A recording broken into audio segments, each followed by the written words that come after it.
Shalom, selamat malam. Baiklah, saya akan membawakan renungan singkat untuk memenuhi tugas teologi dan komunikasi.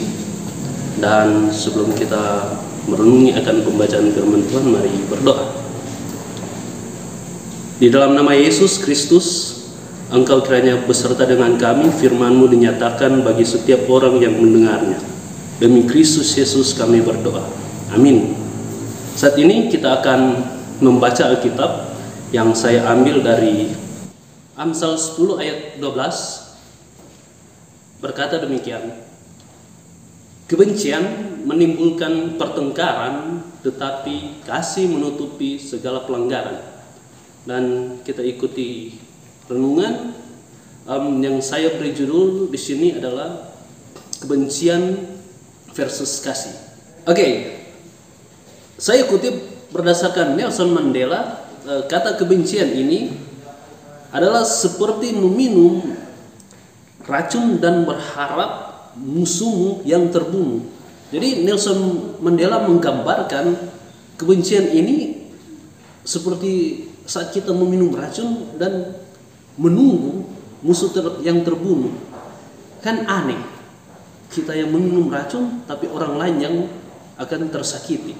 Nah, kebencian pun yang saya kutip dalam Amsal 10 ayat 12 ini memberi gambaran bagi kita bahwa hal-hal yang kita benci, hal-hal yang kita tidak sukai, entah itu dalam kehidupan keluarga, entah itu dalam kehidupan pribadi, entah itu dalam kehidupan hubungan relasi dengan sesama antar rekan kerja dan sesama kekasih-kekasih hati kita, hal-hal yang mendistraksi kita untuk membenci akan pribadi-pribadi mereka, ini harus difilter, ini harus diberikan filterasi sehingga ini tidak mempengaruhi dan merusak kehidupan kita. Saya mengilustrasikan kebencian ini seperti saat kita datang ke tempat pembuangan akhir dan di sana terlihat banyak sekali sampah, banyak sekali hal-hal yang buruk yang ada di tempat pembuangan akhir itu. Segala lalat, segala kotoran, segala hal-hal yang tidak berguna ada dalam tempat pembuangan akhir itu. Nah, saya akan menggambarkan bahwa hal-hal yang buruk itu, hal-hal yang tidak baik itu yang ada di tempat pembuangan akhir itu adalah hal-hal yang kita benci, hal-hal yang kita tidak mau masukkan itu dalam kehidupan pribadi kita. Dan bagaimana kita bisa hidup ketika kita berada dalam tempat pembuangan akhir itu?